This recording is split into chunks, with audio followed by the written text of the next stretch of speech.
Before I get started on this video, if you know of a gimbal, like a, a mountable gimbal or helmet, something like that, that doesn't completely suck, please let me know. Oh my God.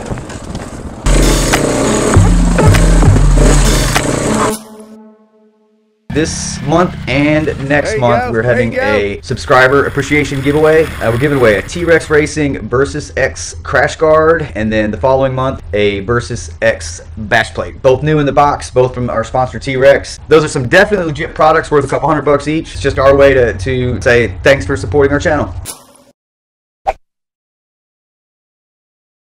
I don't throw these kind of claims out there lightly, but this is a hill that I will die on, because what KTM effectively did is this, and I have a challenge for you too. Like, I have a direct challenge for you if you disagree with me, and I want to call something out about your opinion about it if you disagree with me, and then I'm open to debate it and discuss it and things like that, of course. But and I don't do all that aggressively. I'm not trying to say, you're wrong, I'm right, let's fight about it. That's the worst possible thing you could ever do. I've been through a divorce, trust me. I don't want that. So here's the deal.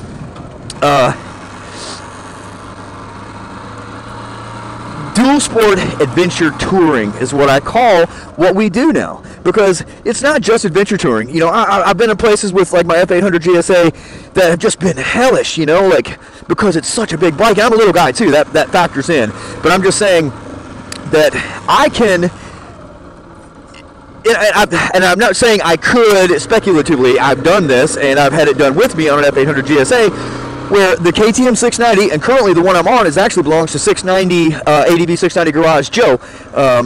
I'm over at the 690 Garage doing one of our bits there, and my bike isn't here, so I'm riding his. He can hang on this bike with the F800 GSA. Absolutely no problem, and that would include the Africa Twins. This bike, you can travel on this bike fully loaded with luggage at 90 miles an hour. You can pass people uphill going 100 miles an hour.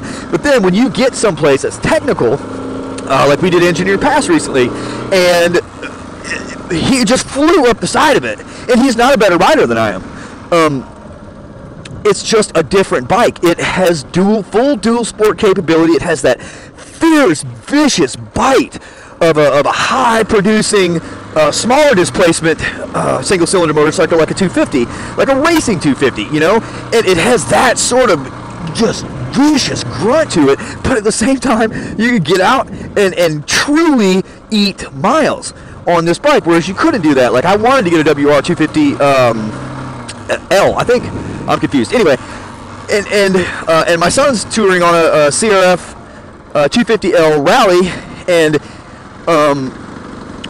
but the miles are harder on those bikes. There's just no way around that. It's a 250. It's just, it doesn't have a lot of belly thump to it that it really comes in handy when you're adventure touring. So I'm saying this, and about it, I want to say this. And this is the part that's going to be a little controversial. But again, don't come at me hard. I'm not an ass. I'm truly not, and I'm open to discussion about things. So give me a little bit of a break if you don't like what I'm about to say. But I've found this almost unequivocally that anybody, there's obviously, like I said in other videos, in my last video, I think I pointed it out a lot, is there's two schools of thought with this bike, and it's that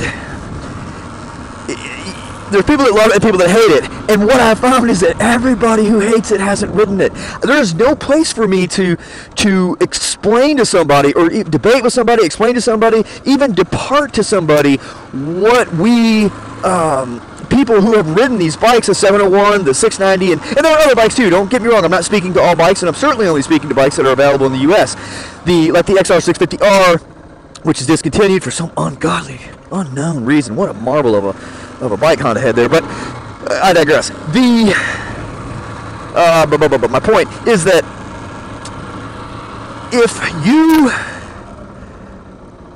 have ridden a bike like that, a large displacement thumper motorcycle, and like the KLR, the DR650, bikes like that, they are workhorses. I love them to death. I have 70,000 miles on a KLR all over the country. I've been back and forth across the United States more times on a KLR 650 with duffel bags ratchet strapped to my stuff before I even knew adventure touring was a thing.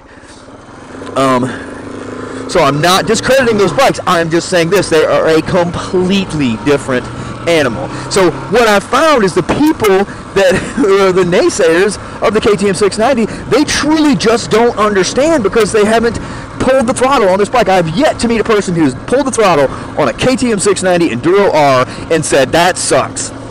Right? So the attack is what do they call that?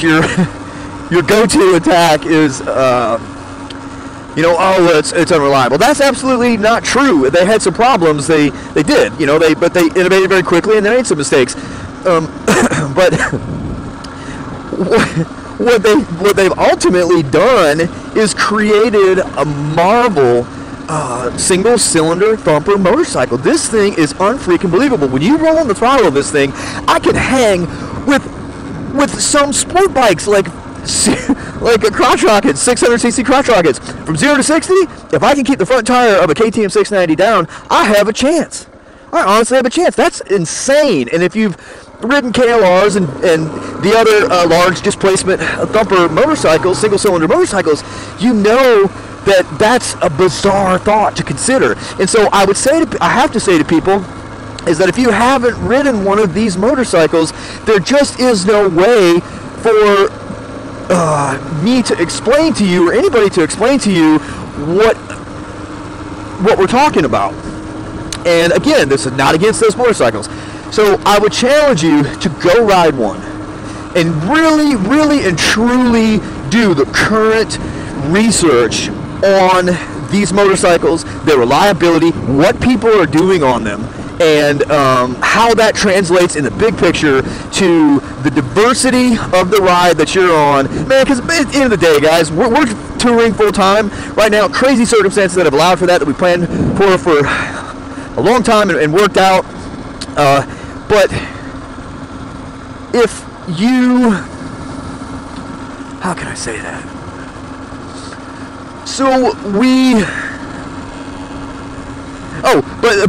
But for the most part, we're all just taking trips, man. You don't have much time to go. You got like 10 days a week, a weekend, in some cases a month, and it's just like this thing. You got to get as much in it as you can. I'm telling you, this bike has changed the name, and that's kind of the point of this motovlog, is that in the past 5 years, with the introduction to these sort of high technology, large displacement, single-cylinder, dual-sport motorcycles, they have literally bridged the gap between what we consider two very different activities in this niche, which is dual sport riding and adventure touring. And I get it, everybody's got a technical definition of all that. What I'm just talking about is the layman's term. Dual sport riding, hey, you want to go dual sport riding? Yeah, let me ask my wife when we're good, I'll meet you there Saturday. Do you want to go adventure touring? That's an entirely different question. But what I'm saying is dual sport adventure touring is what we're now calling it. I don't know if I coined that. I don't know if I heard somebody say it. Not claiming that. But what I am saying is that this bike enables a person to dual sport adventure tour. I could travel at 90 miles an hour on this bike. I could pass people going uphill 100 miles an hour with full luggage. It'll carry it. There are some mods that are recommended for that. To better help the bike be adventure tour capable, but they're cheap. KTM has Husqvarna 2. I'm not excluding any of the bikes that operate arguably at the capacity that the KTM 690 Enduro R operates at. What I am saying is that these bikes have changed everything in that regard. Absolutely everything. It's and if you haven't ridden one, that's my point I'm making. If you haven't ridden one, you just don't know. You just don't understand, and that's not a claim of your ignorance or anything like that. I personally, with 44 years of hardcore motorcycle experience in my life, was a complete naysayer of this bike until I got on it and I twisted the throttle. And I'm saying to you, I promise you, find a way to go ride one of these and you will understand what I'm talking about. And if you haven't and you still hate it, you're not being honest with yourself, and you're dang sure not being honest with me. I still appreciate you watching. I appreciate you commenting. I appreciate all that you do to help support what we're trying to do and all that. But I am saying this: you're cheating yourself, and you're not being honest with yourself and me. If you could say that you rode one, if you could say that you've ridden this motorcycle and it still sucks, then please have a civil conversation with me. I would love to hear your points, because I'm here to learn too. I'm here to learn too. I get what we use YouTube for. Learn how to do stuff, learn about stuff, get different opinions, all that. I'm all about it. I won't have an ugly conversation, but I will definitely have an educated exchange. So at the end of the day, this Story Moto out, but ride the bike. Don't forget the subscriber giveaway. And for all of you who have been supporting us and doing all the things you do to spend your time to be a part of our channel, thank you so much. Story Moto officially out now. Promise. Bye.